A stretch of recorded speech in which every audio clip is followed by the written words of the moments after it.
Before we get into this episode, make sure you're subscribed to our channel. You can hit the notification button so you can get updated weekly on all of our latest content. Thank you so much for watching. And as always, tell us what you want to see next below. All right, Jason, you've had a front row seat to the most elite entrepreneurs in the world. From your perspective, what truly separates them from everyone else? It's one thing, adaptability. That's it. We equate change with loss, right? Decades of psychological research have confirmed what's called loss aversion theory. Like, our human brains are programmed to protect against loss more than to seek gain. So when something changes in our work or in our lives, the first thing we do is like freak out because we're thinking about all the comfortable, familiar things that we have in our lives and our business that we're going to lose. And then we start really freaking ourselves out because we start to extrapolate the loss. We're like, if I lose this, I'm going to lose that. I'm going to lose that other thing. The most incredible entrepreneurs I've found get to pause that natural human reaction and start to think, what is the next opportunity? Like, because this thing is changing, how can I think about what people need next? And how can I move there faster? They're not afraid to abandon what came before to the benefit of what came next. Over and over again, that is what separates successful people from unsuccessful people. Nonstop. That's really interesting that you say that, because I noticed during COVID, when everyone was freaking out, running around like without chickens without their heads on. Yeah. That the ones that really succeeded were the ones that took COVID and used it to their advantage.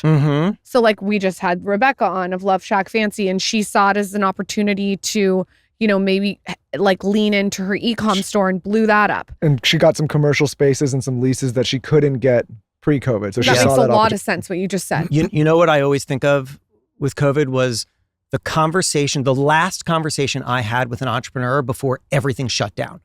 So my friend Nicole Lappin, who I co-host a podcast with called Help Wanted, she hosted a little dinner for her birthday, like right before COVID. It was the last social thing I did before COVID.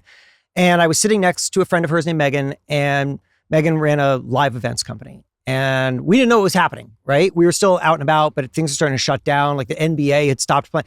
And I said to Megan, you run a live events business. Are you freaked out about what is about to happen here? And she said, you know what? I'm not.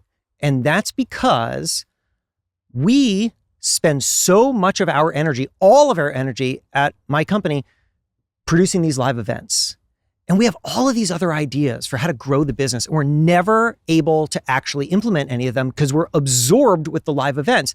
And now if the live events hit pause, we can shift our energy and explore some of these other things. And at the time, I thought, this is a woman who has no fear. Like, this is like an inhuman thing.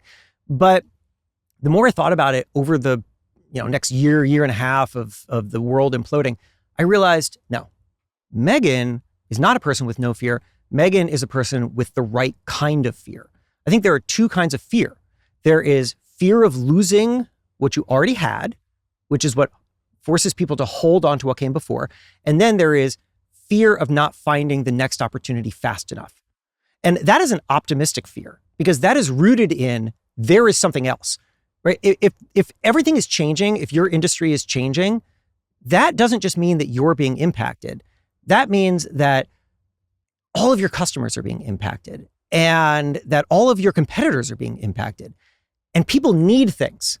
In a world of change, people need things. They need new things. And they're looking to you or somebody to create that solution. And that is the kind of fear that I think we all should have.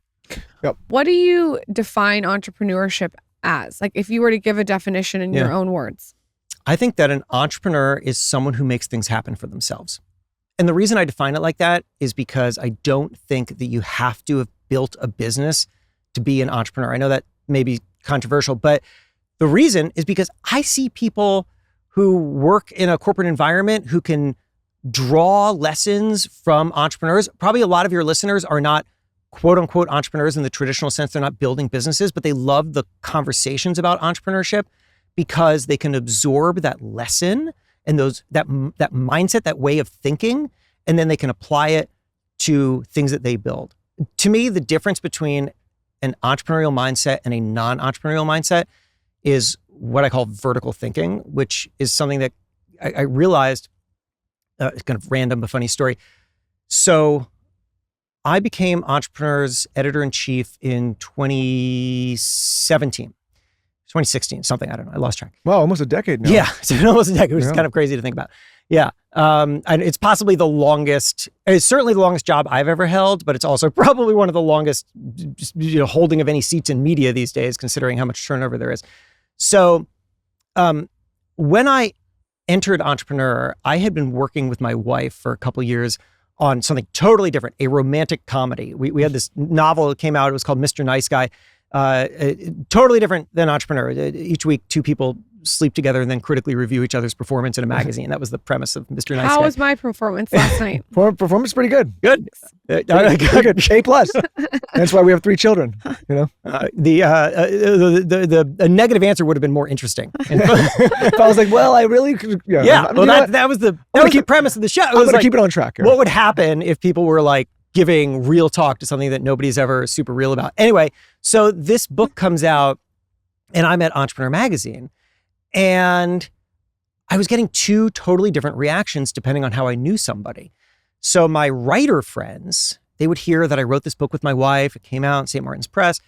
And they would say, that's so awesome that you wrote this book. Congratulations. And then I would talk to entrepreneurs and they would say, oh, that's interesting. What are you going to do with it? And I didn't understand the distinction between those answers until a little later when I realized what was happening was that writers and the world that I came from think horizontally. You do a thing, you put it out in the world and then you move along. And then you do another thing and then you move along. And you just keep doing that. And that is what most people do. But entrepreneurs think vertically. They think the only reason to do something is because it is the foundation upon which the next thing will be built. And that forces you to think incredibly intentionally. And the people get it wrong. I like looking at Jill because that's how we're thinking about my next book. This is cool. I like this. Keep going. Yeah. So where people get it wrong is that they think they have to know exactly where they're going to at the beginning, and then they lock themselves into a specific path. That is the mistake, right? Like Malcolm Gladwell said to me, self-conceptions are powerfully limiting. Like if you have too narrow an idea of what you do, you will turn down all of these incredible opportunities along the way. So you don't want to know the end goal because you will limit the opportunity, but you do have to think intentionally about how one thing can lead to and should lead to the next. And that starts to help you filter the opportunities that you actually pick. And that, I think, is the distinction between like non-entrepreneurial thinking and entrepreneurial thinking. It makes a ton of sense. And I was just like even thinking about, when we started this show, it wasn't because we wanted to be necessarily like stars in the podcast world. Mm-hmm. It's because we looked at it as like the foundational thing to go and build other things. And then it like extrapolated into Dear Media and some brands, but, right. And even funny, and we'll talk about this when you and I talk, like I still have no interest in building a podcast network or business. It was just the Trojan horse in order to get me into the thing that we're ultimately doing now, right? It was like, it's a foundational piece, right? And I think, sometimes I struggle with people when they're like, when they come and it's like, I need to make money. What's the end goal? And I'm like, well, sometimes you have to build the building blocks in order to get the thing that's actually doing it. And sometimes that initial building block is not a net positive, right? Yeah. But entrepreneurs think about it in that way. It's like, it's a piece of a puzzle where sometimes a lot of people are like, I need to be paid for everything before I do anything. Right. And so much of early stage entrepreneurship, and I would argue actually the entire journey is just data gathering. Right? You launch something to learn how people react to it and to see what other opportunities it creates. And that is incredibly valuable. And another reason why you don't necessarily need to know what happens next. I mean, Lauren, you and I spoke earlier and you were talking about how you believe that entrepreneurs today should build the audience before you even build the brand. And what you're really saying is that you're building an asset, and that asset is usable in all sorts of different ways. But really, building an audience is just building a massive data set. And you're getting tons of people who are going to share all sorts of things about what they see in you and how they perceive your value to them. And then you can build upon that. That's incredibly smart. That's really interesting because like I will literally have the audience sort of tell me what to launch. And so what ends up happening is they're like the co-creator in the product. So when the product launches, they feel like almost invested in the process and almost like an investor in a way. And so when we launch, it's like, it makes total sense. Yeah. And what's so amazing about the internet is you get that immediate feedback right away. And Michael, I'm going to play this clip over and over and over to you when I'm telling you about, I don't have like a roadmap of like all the products I want to launch. I have to like feel the audience or the data, as you called it, and then adjust and pivot from there. That's right. And you will learn so much. Let me translate this for folks who feel like they're listening and they're like, well, that sounds cool, but what if I don't have a gigantic audience? I started without any kind of audience. I mean, now I have some audience, but I had this really valuable realization in the very early days of Entrepreneur. And just to like explain myself here a little bit. So I am the editor-in-chief of Entrepreneur, which is a job. Like, it's not my company. I'm an employee.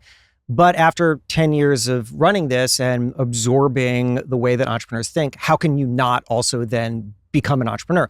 So at this point, I now have a couple different companies and a whole lot. I'm like juggling a lot. And I think of Entrepreneur as one part of a portfolio, basically, that I have. But at the very beginning, I had a media job. I was just, I was a magazine guy. I'd run or edited a bunch of magazines, and then I came over here. And I was trying to think, who am I to this audience and what can I build for them? Like, how can I think of Entrepreneur as both a place where I succeed, but also a platform for myself? And I started to listen to the questions that people would ask me, either out in the world or coming on a podcast. And what I realized was that if you listen to the questions that people ask you, you discover that what you're really hearing is people telling you what they think your value is to them. And what I was hearing over and over again was a version, Michael, of what you had just asked me at the very beginning, which is like, what do the most successful people have in common? And I thought, why is that the question that everyone's asking me? And I realized it's because people perceive me as a pattern matcher because I have access to so many incredible people. So I need a good answer to that question. And if I can find a good answer to that question, then I probably have a product to build on top of it. The answer that I came to was the answer that I gave you 10 minutes ago, which was adaptability. I started to lean into that. What can I do with that answer? What can I do with that insight? Can I build frameworks out of it? Can I teach it? I wrote a book about adaptability that led to a really robust speaking career where now I travel and I speak to companies about adaptability and thriving in change. And now I've built other things on top of that. That's like the core of my social media, my newsletter and all that. And it all is rooted in basically data gathering. What are people asking me? And then what is that revealing about how they perceive my value? Very smart. How do you thrive in change? Well, the starting point is that you have to develop what I call a unique personal relationship with change. You have to understand who you are in times of change. And I believe that most people, if not all people, have made this same mistake, which I have made throughout my career, which is that you identify too closely with the output of your work or the role that you occupy, which is to say that if someone came up to you at a party and asked what you did, your answer would probably be some version of like, I do blank at blank, right? I do role at company or something like that. And that's fine, but the problem is that that is changeable. Like, even if you stayed at your company your entire career, that way of doing that work and the role that you hold will change. And when it changes, it feels like a challenge, not just to your work, but to your identity. And that's scary. And that forces us to hold on to what came before. So what we need to do is reorient our identity towards the thing that does not change in times of change. The starting point for that is, I challenge everybody to think of this for themselves, is come up with a personal mission statement for yourself in which it's a short sentence, starts with I, and then every word is carefully selected because it is not anchored to something easily changeable. So it is the difference between I am a magazine editor, deeply changeable, a deeply changeable sentence. Right now, as you and I are talking, my phone is on silent. My boss at Entrepreneur, Bill, could be calling to fire me. He just could. That could happen at any time. There's nothing stopping him. Don't do it, Bill. I appreciate that. And if he calls me and fires me, I'm not a magazine editor anymore. So that means my identity is dependent on one phone call. Bad place to be. So here's how I think of myself. 7 words. I tell stories in my own voice. And I really like that because the word stories, again, every word carefully selected because it is not anchored to something easily changeable. I tell stories is something I can do anywhere. I've done it with you. I do it when I advise companies. I do it on stage. I can do it in books, whatever. I control that. In my own voice is me setting the terms for how I want to operate at this stage of my career. I do this exercise with senior executives and I hear really cool things like, I help teams achieve greatness. I solve the most complex problems. There was this woman in Chicago at an event I spoke at who came up afterwards and she said, I built this consulting business and then I put it on hold to stay at home and raise my first child. And although I'm gratified by that, I do not know how to think of myself right now because I don't identify with the phrase stay-at-home mom, even though that is literally what I am right now. And the mission statement exercise helped her get to, I help people become the best versions of themselves, which applies to consulting and to raising a child and to anything that comes next. Very, very smart advice. So you don't get so attached to the identity because that makes people anxious, I would think. Makes people super anxious. What is, out of all the people that you've interviewed Ryan Reynolds, The Rock, Jimmy Fallon, you mentioned Gary Vee. Yeah. You also interviewed, I don't know if you've been interviewed yet, but Going you've interviewed. to, probably by the time this airs. In the near future. Put that one at the top of the list. Lauren. Absolutely. What are some takeaways from all these incredible people? Maybe you could give specifics. Yeah. I've learned so much from all of these people. Where to start? I'll start with Jimmy. Okay, so I interviewed Jimmy Fallon for the cover of Entrepreneur magazine. It's typically why I'm interacting with these folks. And I went to his office, which is super cool. It's in 30 Rock. And we spent, I don't know, an hour and a half or 2 hours or something talking. And by the way, I did the mission statement thing with Jimmy. And his answer was really interesting. He didn't follow the exact format, but he said that his mission statement is asking, does this bring people joy? And that's the filter through which he uses, right? Smart. Yeah, which is great, right? Because by the way, the mission statement thing I should have just said is like the point of it is that then you discover that you have transferable value and that anything that changes is just a new opportunity to do the thing you already do best. I think that's really solid advice, what you said. Thank you. Yeah. So anyway, I talked to Jimmy for a long time for this magazine profile. And at the end, I'm leaving and he was like, hey, it was great talking to you. If you need anything else, if you have any follow-up questions, you just want to talk a little more, like just reach out. And I said, I appreciate that, Jimmy. I'm not going to do that because you've already given me so much of your time. And I interact with a lot of very busy people and I want to be super respectful of their time because I'm busy. Jimmy Fallon's busier. Oh, can someone, can you teach a class on that? What you just said? I would be glad to. It's really important.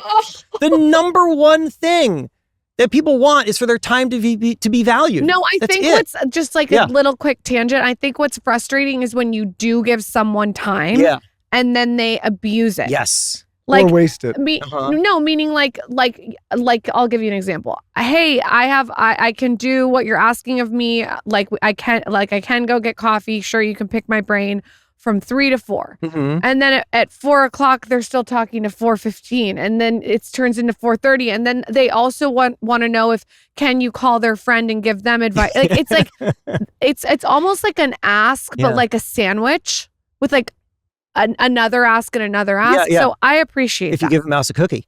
That's if what it is. you give a mouse a cookie. That's what it is. We read that to our kids. Yeah. That's why that book is so successful. Because that's what people do. If you give them something, they ask for more. The giving tree. Yeah. The giving tree. Yeah, you have to be careful. Right. You have to have boundaries. You have to have boundaries. Okay, so I like that. Which is really important. By the way, people are afraid to draw boundaries because they're uncomfortable saying no. No is a gift. Remember that. No is a gift. Because most people will either ghost you or they'll say, oh, maybe some other time, and then they'll just do that forever. Or they'll say yes, and then they'll mail it in or do a crappy job. Like if you say no to somebody, you are giving them a definitive answer. You're allowing them to move on. People thank me when I say no to them. You're good at that. Well, by the way, and this is like, I don't know, like I also think it's good to let people go in an organization that that shouldn't be there quickly. And my perspective is, of course, you want to keep people employed and you want them to have a job. But if it's not the right fit, I think it's selfish sometimes for people to avoid that confrontation and maybe drag someone along that they know they're never going to give opportunity to, that are not going to advance.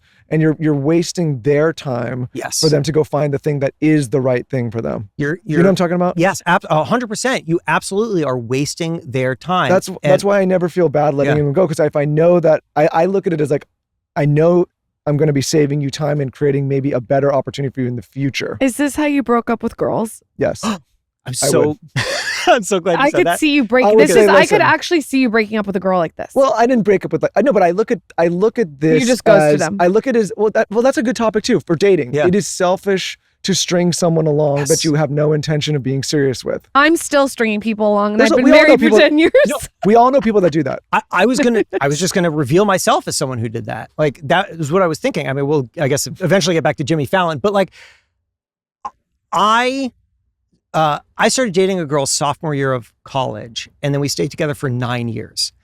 And I had done this thing that people do, which is that I got comfortable in this relationship. I knew it wasn't ultimately the right one, but you get into these things, well, why would I break up when it's like fine? And you just stay. And at some point in that journey, my mom said to me, if you are not interested in marrying her, you are wasting her time. Mm-hmm. She's just getting older. You're getting older. Like, stop wasting her time. And that haunted me. Like, that was so true, and it haunted me. And she was right, and eventually we did break up. And I think that same lesson applies in business too. Don't waste people's time. Go back to Jimmy. Okay. We had to do a little caveat. Yeah. Sorry. I also think in hiring too, if you're dragging someone through an interview process, I don't think that's good either. Mm-hmm. No, don't waste people's time. Okay, so Jimmy Fallon. So I said, Jimmy, you've already given me so much time. I'm not going to take any more. And I left and I went home and I started to write this piece, and I got to the final act of this profile that I was writing of Jimmy, and I realized, damn it, like, there is one other thing that I really should have asked Jimmy. Like, he made a point, and if I could just ask him a follow-up, the ending of this story would be so much better. And I agonized over it because I was like, I promised him that I wouldn't waste his time, and I don't want to waste his time, but also this piece will be much better if I just waste his time. And so I reached out and I was like, Jimmy, can you get back on the phone? And a week later, I'm back on the phone now with Jimmy Fallon, or I'm on the phone with Jimmy Fallon. And I start by saying to him, Jimmy, I am so sorry that I have to take more of your time. Like, I told you I wouldn't do this, and now here we are. And he said, are you kidding me? He said, whenever I enjoy talking to someone, like in an interview, I always make that offer to reach back out if you need something. And nobody ever takes me up on it. And you did. And what that tells me is that you are thorough. And thorough people are the people I want to talk to. You want to get it right, and you want to create something great. And that's why you ask for more of my time. And I see that as an additive. And the reason I am telling you that story is because that jolted me, because it made me realize that a lot of the things that we may have told ourselves are bad are actually good. And we don't know unless we've tested them out in the real world. We're carrying around all these assumptions about what we should and shouldn't do and what's good and what's bad. And we may be wrong about that. And in this case, because I went through my own barrier, I discovered that Jimmy Fallon thought well of the thing that I thought ill of. And that means there's got to be a lot more like that out there. I love a narrative. Michael tries to get me off of it. I need to get better with that and stop with my inner narrative and my monologue. I have a question around, like, one of the topics that comes up on this show from time to time is hustle culture and how far to push that. And it's been hustle culture. Hustle culture, yeah. And I'm wondering, in your interactions with entrepreneurs over the years, have you ever encountered like anyone where hard work and hustling are not part of the criteria? Meaning, like, how much do you really need to hustle and work like that in order to get ahead? Like, are there people that can do it without that, or is it the barrier to entry? Well, so I think that hustle means too many different things to too many people to have one answer to it, right? Like, when we talk about hustle culture, I think we're often talking about like hustle porn, right? Which is just people rise and grinding on social media, and they're just constantly showing off how much they're working and they're bragging about how little sleep they're getting. Like, dude, you need sleep. Like, sleep is a good thing. I get plenty of sleep and I also juggle a lot. So I don't think that performative hustling is good for anybody. I think that is a narrative that has been told and has gotten some people ahead, but that it is ultimately not all that productive. I do think that if you're going to build something, you need to work really hard, harder than you think you're going to need to work. And you're going to have to make sacrifices about how you spend your time. Like, to me, hustling is not a word that I identify with, but prioritizing is a word that I do. And being intentional is I mean, you guys, I'm sure, are very, very well aware of this as parents, as I am, of a 10-year-old and a 6-year-old, that when I had kids, I was really worried that I'm an ambitious person, I have a lot going on, that I was not going to have the time that I had before to grow the things that I wanted. And I will tell you what happened, which is that over the last 10 years, as long as I've had children, my career has significantly accelerated. Why is that? The answer is because I've been forced to be more intentional with my time. Totally. We just talked about It's this. totally. Yeah. This So is such true. a good conversation. Yeah. You are forced as a parent to be more intentional because you don't have as much time before, which is, it's weird. Yeah. But it's right. Yeah. You know what it is? Time, this is a weird metaphor, but it helped me. Time is like a balloon. So when people think about doing something new, trying something, maybe start a side hustle, see if you can become an entrepreneur, what people often say is, oh, but I don't have the time. Oh, I don't have the time. But nobody has the time, right? Like, nobody's walking around with like 3 free hours in the day. I'm not, you're not. So how do we add things? Well, similarly, how do you inflate a balloon? You don't make space for the air in the balloon and then blow air in. That's not how it works. You just blow air into the balloon and it expands, because a balloon expands under pressure. Time expands under pressure the same way, which is to say that if I add something to my busy and constricted schedule, because I've got family time that I will not bleed into, then what happens? What happens is that it forces me to reconsider everything else that I'm doing and ask, is this commitment still really moving the needle for me? Could I be doing this other thing in a more efficient way? Is it time to add a team member to that thing so that I'm not doing that and somebody else is? Time expands under pressure. You add more things and then you reconsider every other thing that you're doing. And some things are going to have to go. I have killed projects that I loved because they weren't advancing me far enough. And there were other things that were going to take priority. And that is just what it means to prioritize and grow. And to me, that is healthier than like hustle. Yeah. No, I was curious on how you thought about it. That was a great answer. You've seen a lot of mistakes as well. Yeah. From, maybe companies that are started or founders that, what are some of the most common mistakes where maybe a company gets an initial buzz, is doing well, and then crumbles? What are those? I think one of the biggest mistakes companies make is that they're not actually talking to their customer. Like, they think they're talking to their customer, but they're actually talking to themselves, and they're not. So a story brings this to life. My friend Rochelle DeVoe is a consumer insights researcher. She gets hired by companies to go and survey consumers and understand what they're all about. And she was once working for this company. She tells this story publicly, Vim and Vigor. They make compression socks. And they were started by an athlete who couldn't find a compression sock that she loved on the market. And so she made her own compression sock company for athletes. And the company started growing and then it kind of flatlined. Couldn't figure out what was wrong. Hire Rochelle. Rochelle goes out and talks to the consumer and then comes back to Vim and Vigor and says, I have information. And that information is this.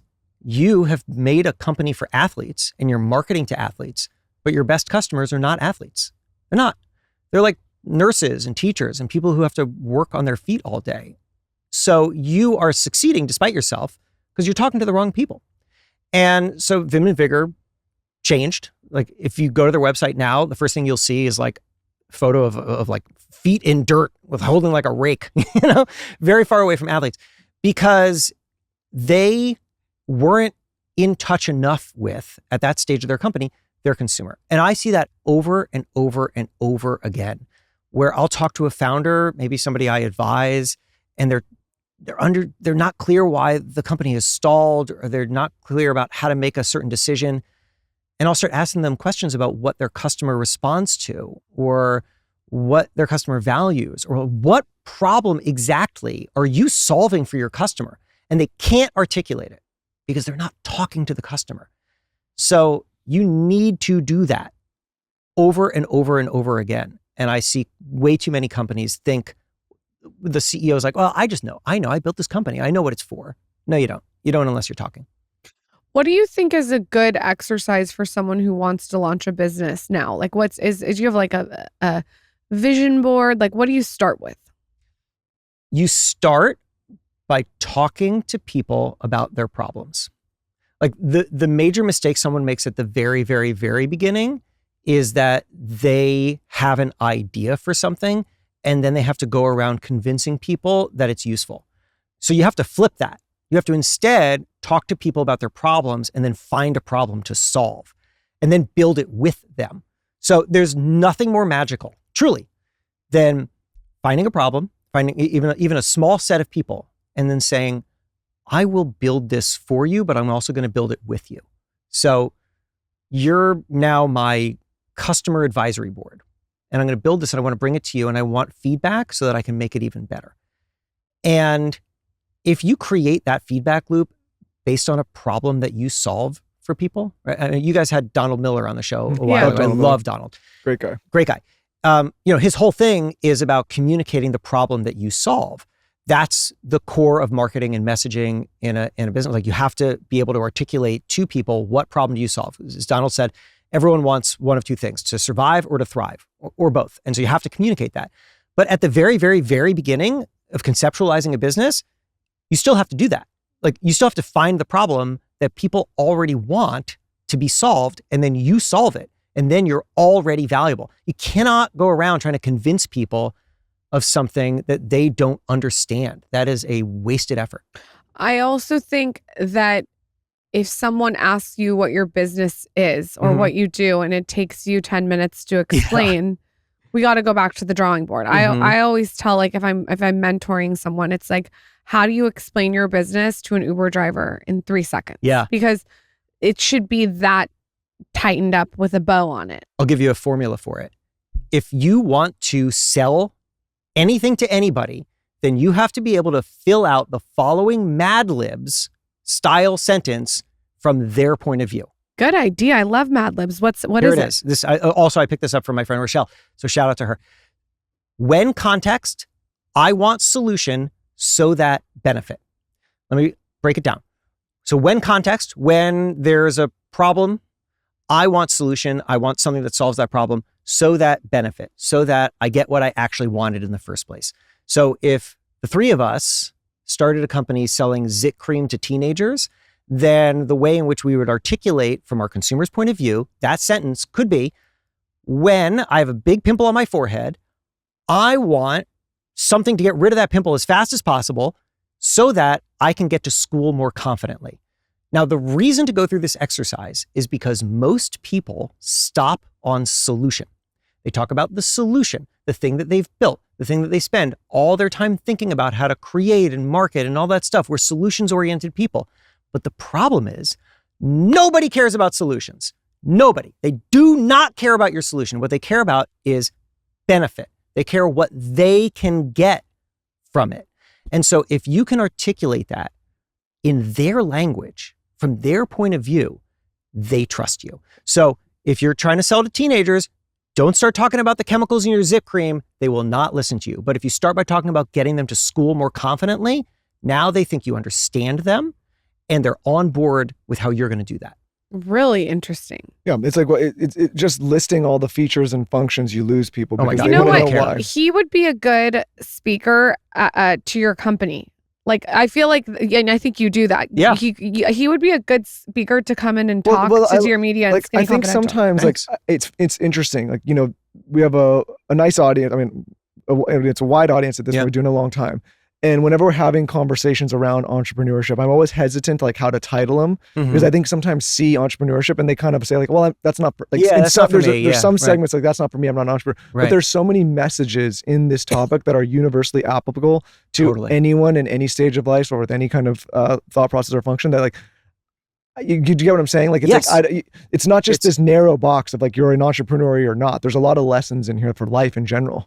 That's why when Lauren asked me how I define entrepreneurship, I define it as someone who makes things happen for themselves. But that thing that you just said there, like, don't breeze by that, because what you just said is really important for anybody making anything, which is that you were anticipating what I call the first question.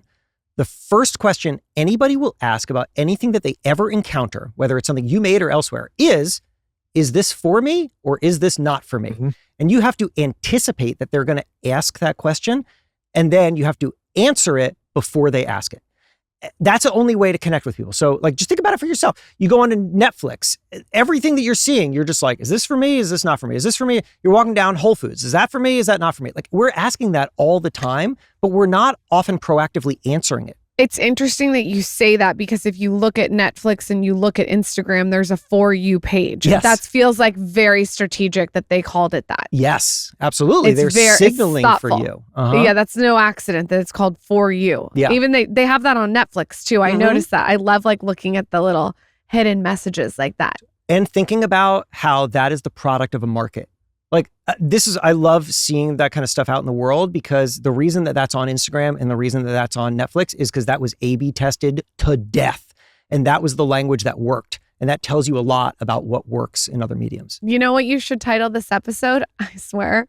For You. Your guide to like starting your own business. You should title it For You. No, but it's so interesting. I mean, like, we're going in the niche of like podcasts or YouTube show titles, but that's the whole thing that you're trying to do, is you're trying to create the title that signals that this is in fact for you and not for you. Right. Quick break to talk about AGZ. Yes, you heard that correctly. It's not AG1 that I'm talking about today. It is AGZ. Not that I don't already have my morning routine down pat with AG1, which I've been taking for years now and that we've talked about on this show for such a long time. But now I'm so excited to talk about this groundbreaking new product that they have called AGZ. AGZ is a nightly drink that helps you wind down and rest up. It's a melatonin-free formula with clinically studied herbs, adaptogens, and minerals. I could not be more excited about this, because for years now I've been starting my day every single day with AG1, but now I can also wind down and set my night up for success, for a better night's sleep with AGZ. I'm somebody that struggles to turn down the nighttime chatter and fall asleep easily at night. So now with AGZ, I can help my body wind down right before bed. It's helped me optimize my sleep quality during the night, and I wake up feeling well rested without that grogginess from waking up in the middle of the night. It's got this herbal flavor that helps you kind of like get into the wind down mindset, and it's got no artificial flavors, artificial sweeteners, or added sugar. I typically take it at room temperature, but you can also take it warm or cold, or you can take it with milk or water, whatever you want.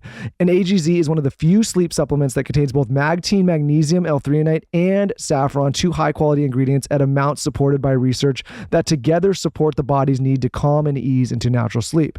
I highly suggest pairing AG1 in the morning with the AGZ at night. Of course, we've got an incredible offer for you. If you're ready to turn down the stress and focus on the rest, head to drinkag1.com/skinny to get a free frother with your first purchase of AGZ. That's drinkag1.com/skinny.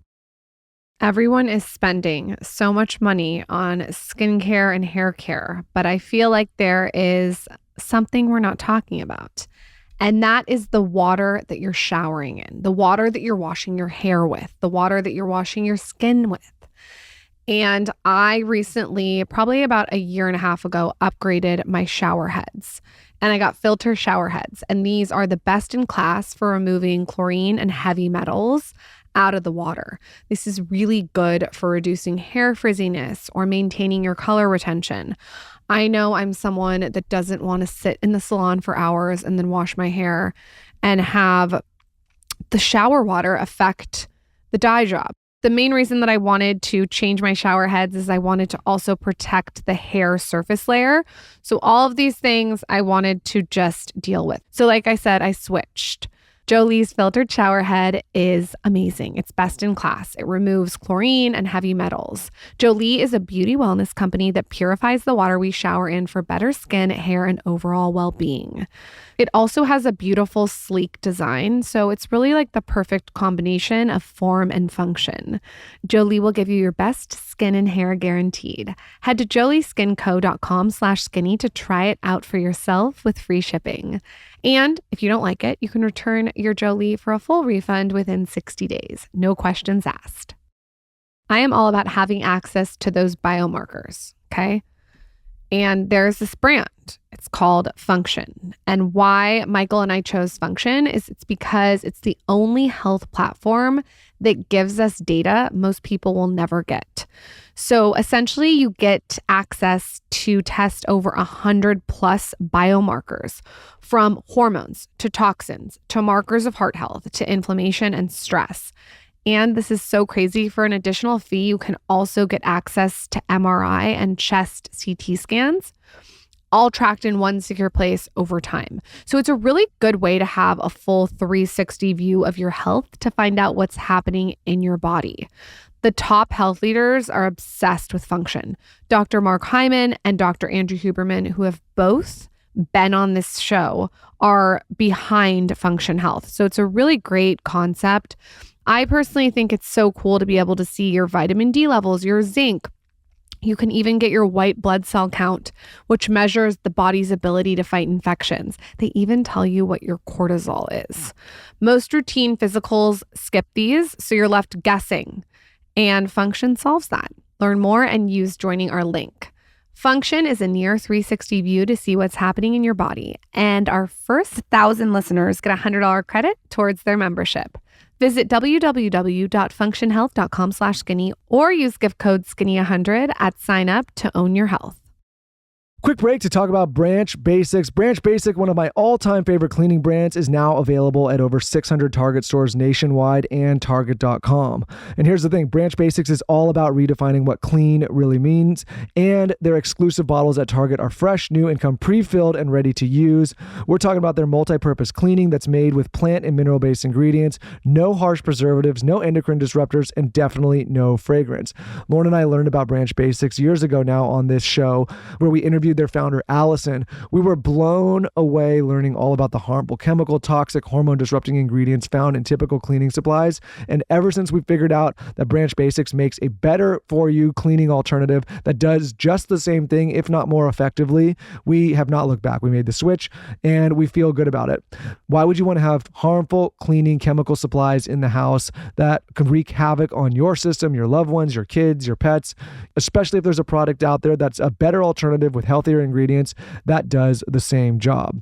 From countertops to bathrooms, even tough stains, Branch Basics all-purpose cleaner, bathroom cleaner, and their new stain removal tackle it all. Plus, they're gentle on sensitive skin and safe for babies and pets. So check them out. Like I said, once you make the switch, you won't look back. Shop Branch Basics in 600 plus Target stores nationwide or Target.com. You can also use our code SKINNY15 to get 15% off at branchbasics.com/skinny15. Again, skinny15 for 15% off at branchbasics.com/skinny15.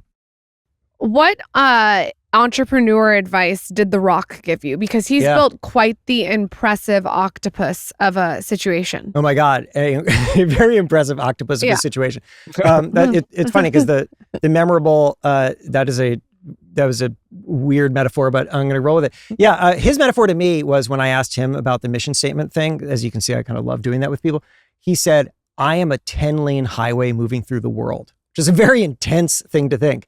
That's what he said. Jesus Christ. That's a good one. But oh God, Michael loves it. So, a good one. So here's what I learned most from The Rock.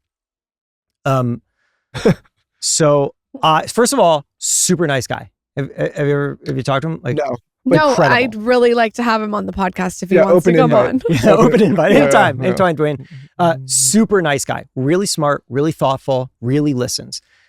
And so I had a nice conversation with him and his business partner, Danny Garcia. And then, and we talked about a whole lot of things and it was great. But the thing that stood out was what happened afterwards, sort of like Jimmy. So I interview The Rock. And then a year later, I write this book. And I include in it a single paragraph of something that I learned from The Rock. And when the book comes out, I ask his publicist if I can send him a copy. I do not think anything is going to happen here, but I just wanted to send him a copy. And she gives me an address. I don't know what it is, an office or something. And I put the book in the mail and I send it off, and then I forget about it. And then 9 months later, I open Instagram and I've got a DM from The Rock. And it's a voice memo. And I hit play on it. And then there he is. And he says, "Hey, Jason, what's up? It's DJ." That's how he goes. He's like, "It's DJ here. I just wanted to tell you, man, thanks so much for sending me the book. And thanks so much for including me. It really means a lot." And then he like reflected on things that we talked about, which at this point was years earlier. And the whole thing was 52 seconds long. And it made me feel like a champion, And here is the lesson that you should take from that. The single easiest and greatest thing that you can do to make a fan or a customer for life is to respond to them. People do not respond enough. You email somebody, you never hear back from them. I don't know why. Responding, I get a lot of DMs, I get a lot of emails. I respond to literally everybody. It takes me a while, but I do. And when I do, what I hear back is, "Oh my God, I never thought I'd hear from you." And then sometimes years later, somebody will say, "I just bought that thing of yours because years earlier you responded to me." It matters so much because the one thing people want is to feel heard. That's it. If you can make people feel heard, you have won them over as a customer, as a fan, as a friend, as whatever, as a partner. And if Dwayne "The Rock" Johnson, surely one of the busiest people in the world, can spend 52 seconds sending me a voice memo just to make me feel good, then you can do it for anybody. I also think there's a savviness to that he knows that 52 seconds will then be on a podcast. Yeah. Do you know what I'm saying? Yeah. And I don't mean that he did it like out of that, but I think he's smart enough to understand that you are going to go do your own octopus with that 52 second voice, which you have. Do you know what I'm saying? Yes, absolutely. Like he's smart enough to know that it's worth his time. It means a lot to you. Like he understands it's it from a win-win-win. 360 approach. It's a situational awareness. Yes. It's a win for everyone, right? Like you felt good. He gets spoken out nicely. He gets to also be a good person. Yeah. You get acknowledge to, your book. Yeah. It's a win-win. It's a win-win. What has Gary Vee taught you? So I've known Gary a long time, but the most memorable thing that he has said to me happened. Okay, so I don't know. This could have been 8-10 years ago. Gary reached out and he said, "Let's get a drink." And I said, "All right." And did he give you 7 minutes? Yes. No, he didn't. Not 7 minutes, but it was like that. It was like a super specific amount of time at a super random time. It was like, "I'll see you from 8:15 to 8:37. It was so random. Did this happen to you too? I just know he does this. Okay.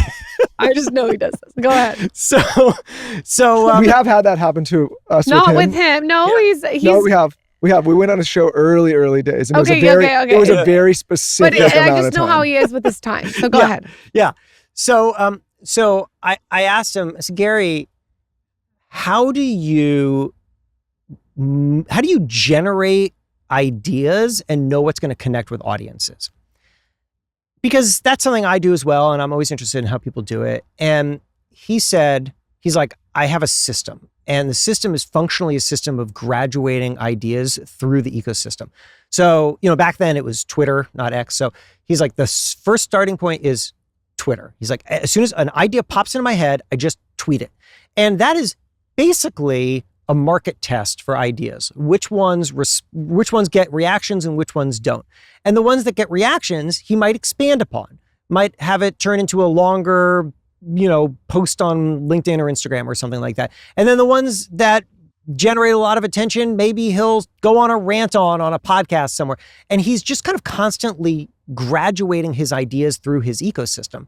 And I started to do a version of that too. And it works. I mean, more or less everything that I've said to you is in some way or another something that I've pressure tested in the market. Like it was an idea that started somewhere that maybe I started on LinkedIn and then people responded and then I like wrote about it in my newsletter and that worked. And then I said it on a podcast and maybe I've said it on stage and I'm refining how I say it and how I think. And then I'm adapting to the individual experience. But that's the way to develop ideas in a low stakes environment and make sure that they're ready for a more high stakes environment. And that was an incredible lesson.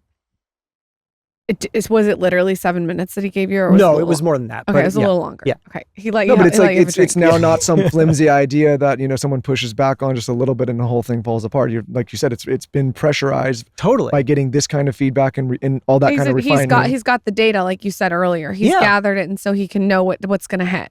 He knows what everything is a market, you know, like everything is a market. And so you can test ideas in a market too. And you can see, do people respond to this idea? And if so, then let me lean into it more and develop something that's even more meaningful for people. Out of all the newsletter topics that you've done, what has been the one that's sticky? Like what he said, what is stuck? Of my own? Yes. Wrote this newsletter a couple of years ago about how to figure out the problem you're actually trying to solve.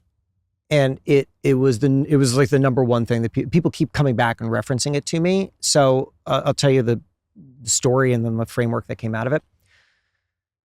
So there was a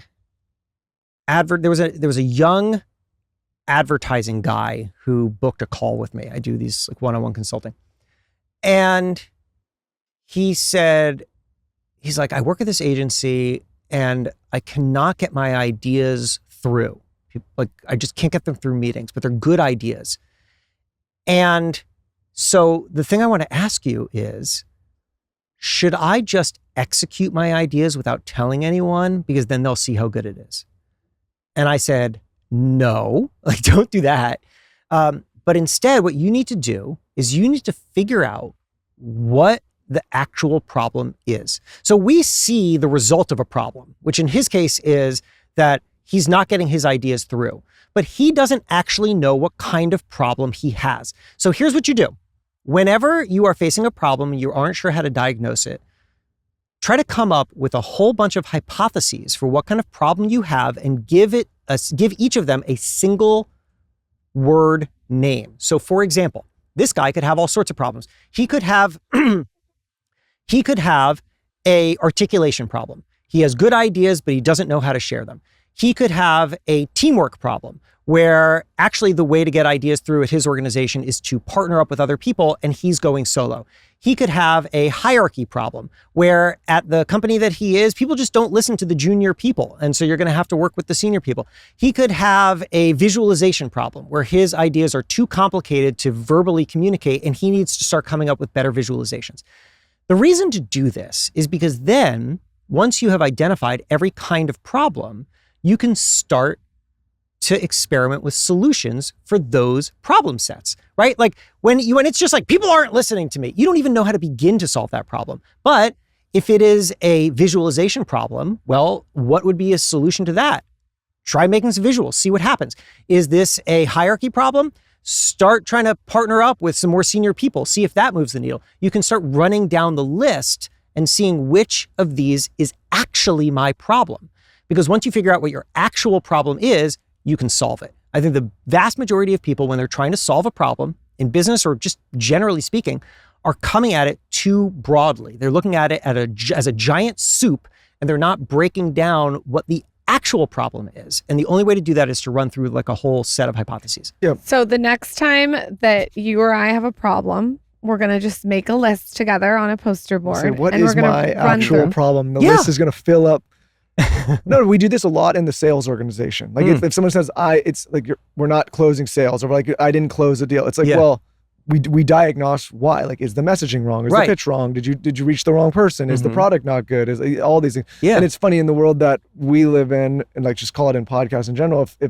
If someone starts the conversation with Dear Media and the first question is like, well, how do I make money? I'm like, wrong problem, right? Like more like, how do you create something that people deeply care about? Because does that make sense? Yeah, well, you'll make money when you have a solution that someone's willing to pay for. If you listen to me on the toast with Jackie. You know, I do not mess around when it comes to a diaper wipe. I do not screw around.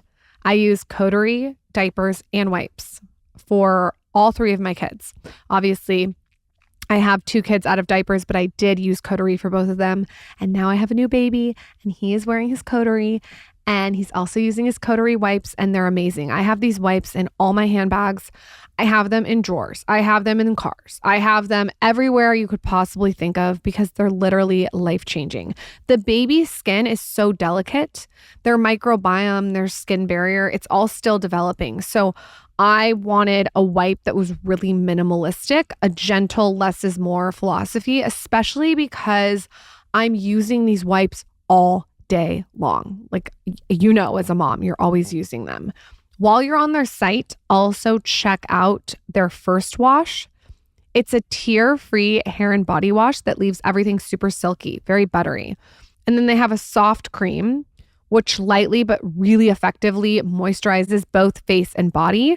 And then they also have a bum balm. And it's this gorgeous, occlusive balm that I love not only for diaper changes, but also for dry patches all over.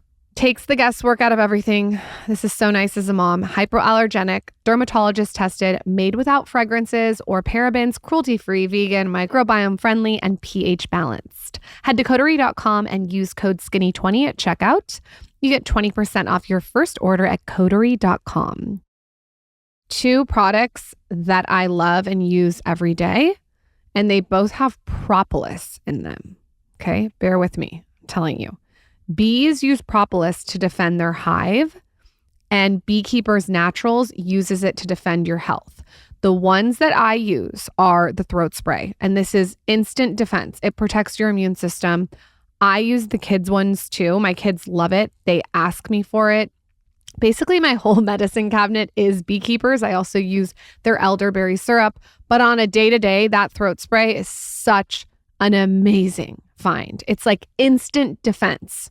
If you want to protect your immune system and you want to get access to 300 plus essential vitamins, antioxidants, and bioactive compounds, you got to try this, okay?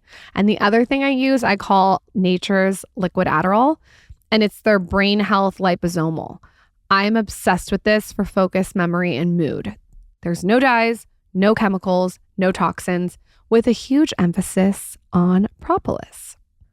Today, Beekeepers Naturals is giving our listeners an exclusive offer. Go to beekeepersnaturals.com/skinny or enter code SKINNY to get 20% off your order. That's Beekeepersnaturals.com/skinny or enter code SKINNY. Beekeepers Naturals products are also available at Target, Whole Foods, Walmart, Amazon, CVS, and Walgreens. Quick break to talk about 7 Diamonds. Guys, I want to share a brand that's become one of my go-tos, one of my favorites, and that is 7 Diamonds. They're a modern lifestyle brand that creates clothing that fits seamlessly into everyday life. Pieces that look and feel great, comfortable and versatile. Whether you're at work, out to dinner, or enjoying the weekend, their clothes make it easy to look put together without thinking too much about it. I can't stand having to make so many choices. I want it quick, easy, efficient, and more importantly, I want to look good. I really connect with what they're doing and how the clothes feel. I recently got this like camel suede jacket that I wear everywhere. I wear it at night. When I'm going out to dinner, I wear it in the day. It's light, it looks good, it's casual, but also has a little bit of a formal texture. And I love these kind of like pullovers that they make that's like a Henley with like a cropped collar at the top that you can wear under the jacket or on its own. They just have so many versatile items that you can wear throughout the day. I love clothing that can carry me not only through the day, but into the night and through the evening. And so the 7 Diamonds has quickly become one of my staples. And here's the thing, it's not just menswear. They have a women's collection too. Lauren actually loves the pieces as much as I do. It's one of those brands that both of us reach for again and again. The pieces fit naturally into my day, look great, and feel good to wear. It's the kind of brand you keep coming back to without thought, and they continue to release great products that you can buy with every season. Whether you're refreshing your own wardrobe or looking for a solid gift idea, this is a brand we truly stand behind. Use code SKINNY for 20% off your first order at 7diamonds.com. Again, that's code SKINNY for 20% off your first order at 7diamonds.com. Ladies, I highly suggest you shop here for your men, and men, check out something for the ladies. Check out the link in the show notes. You won't be disappointed. This episode is brought to you by The Skinny Confidential. We just launched new, fresh mouth tape. It is so beautiful. We have navy now with a navy tin, and we have white with a white tin. They're so beautiful. But most importantly, mouth tape is so amazing for your sleep. If you have not tried it, it has upgraded my sleep like no other. I wake up with so much more energy because I'm only nasal breathing. And I feel like it sculpts your jawline a little bit while you're sleeping because it supports your tongue posture. It's changed my life. I cannot sleep without it. And that's why we're so excited to launch a new colorway. So yes, you can always get the classic pink, but now we have uniform, which is navy, and blanc, which is white, up on the site. You can go shop it at shopskinnyconfidential.com, and we have a code for you. You can use new at checkout, and you will get 20% off. Use the code new at checkout to get 20% off. Shopskinnyconfidential.com. We have some rapid fires. Okay, hit me. I'll let Michael start. Biggest entrepreneurial myth. You're gonna, well, the first thing I was going to say was something that you just said a second ago, which is you're going to make a lot of money. You're not going to make a lot of money. Maybe you will, and that'd be great, but you have to do this for something other than money. You have to do this, I think, because you want autonomy, and because if you can do anything else, go do that. This is what I always tell entrepreneurs. If you can do anything else, go do that, because it's easier. So the reason to be an entrepreneur is because you literally can't do anything else. That is the only thing that will keep you in this path. Yep. One trend in entrepreneurship that you think is here to stay. Trend in entrepreneurship that is here to stay. The obvious answer is social media, which is so boring, but the more nuanced version of that is that if you are not putting yourself out as a face of anything that you've built, then you are missing an opportunity, and that opportunity is here to stay. People connect with people more than brands. Your story is the largest asset that you will have, especially in the early days. That is never going away. You have to build yourself as someone that people can connect with. Most underrated skill every entrepreneur should master. Level-headedness. That's a good one. I'll tell you, I cannot tell you too many details about this, but literally after this taping here, I am hopping on an extremely high stakes call with a founder who I have been on the advisory board of his company for 5 years.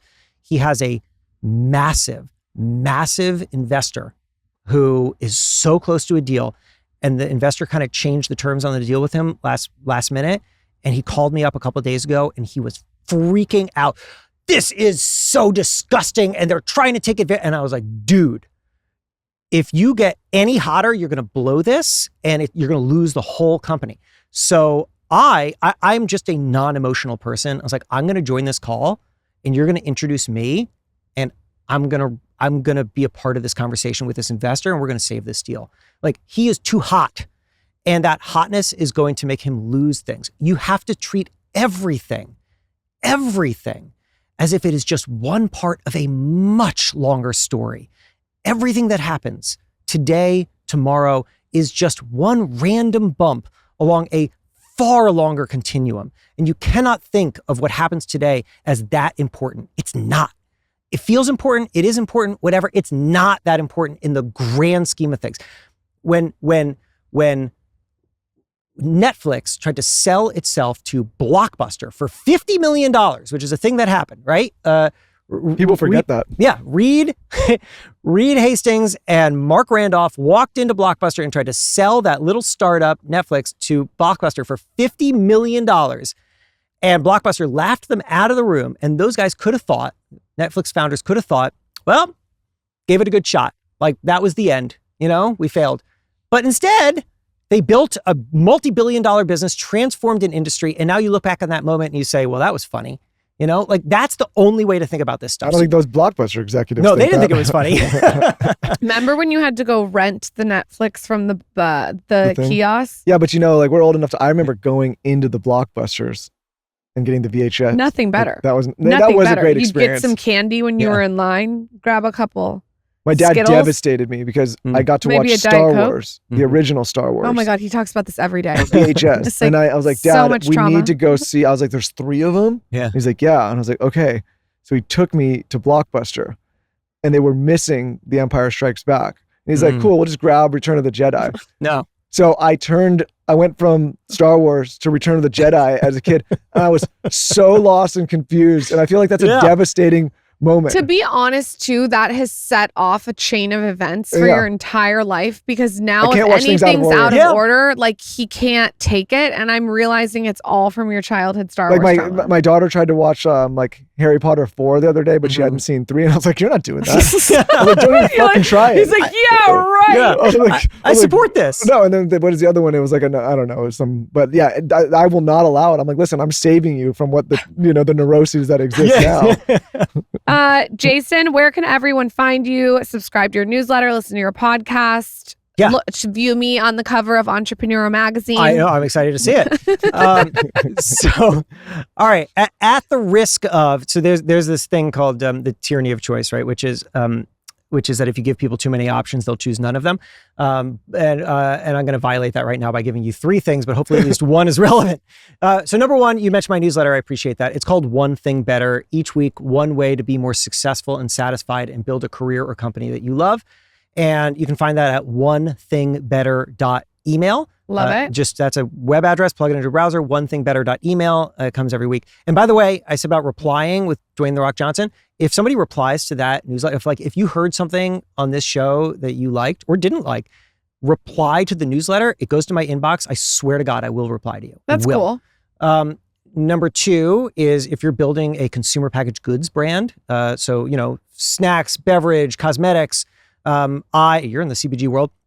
I have a company called CPG Fast Track, where we help early stage consumer packaged goods founders grow, basically giving them the network that they don't have at the very beginning. So go find CPG Fast Track and get in touch. It's a great service. I built it with a couple other friends who have built incredible brands. Does it help you basically find the resources to build the products that you want to build and put you in touch with the right kind of packagers or producers or? Yeah, exactly. So it's so when you join, you get put into a small group that meets twice a month of founders at a similar stage. And your small group has a leader who is an experienced CPG founder.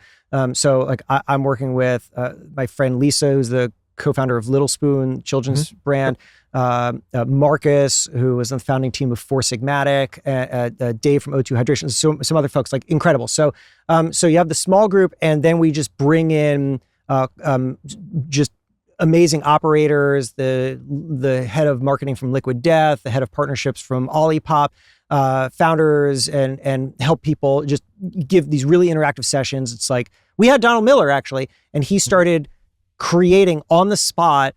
Donald Miller, who wrote Building a Story Brand, for those who don't know, incredible brand marketer, started building on the spot taglines for our members. It was awesome. That's cool.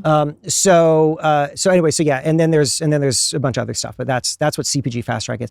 And then finally, Help Wanted, which is that podcast that I host with Nicole Lappin, where we talk about sticky work problems, and we want it to feel like work therapy. So if you're going through hard work things, if you're trying to build something, or if you're trying to advance your career, we tell you what we have really struggled with ourselves, and we bring on callers who have their own struggles, and we try to help them. Jason, thank you so much for your time. Pimp Thank your you, Jason. Instagram I out really real quick. enjoyed that. Just tell us where to find you and say hi. Okay, sure. Yeah. It's at Hey Feifer, HeyFeifer, or find me on LinkedIn, Jason Feifer, which is actually where I'm more active. Guys, such a pleasure. Like, I am so delighted that you had me on here, and this was fun. Really, this was fun. different. We've been doing these. We've been batching them this week. And this go listen to me on Entrepreneur on your podcast. So I also interviewed me. I also have a podcast with Entrepreneur called Problem Solvers, which is far more like build a business specific. Yes. Had you on, Michael, you're about to be on. And we had really, really great, you and I talked about building the audience before the brand. You're going to give me case studies about how you guys are like building incredible brands here at Dear Media. I'm really excited. No, it's going to be exciting. Thank you, man. It's great. Yeah, thank you.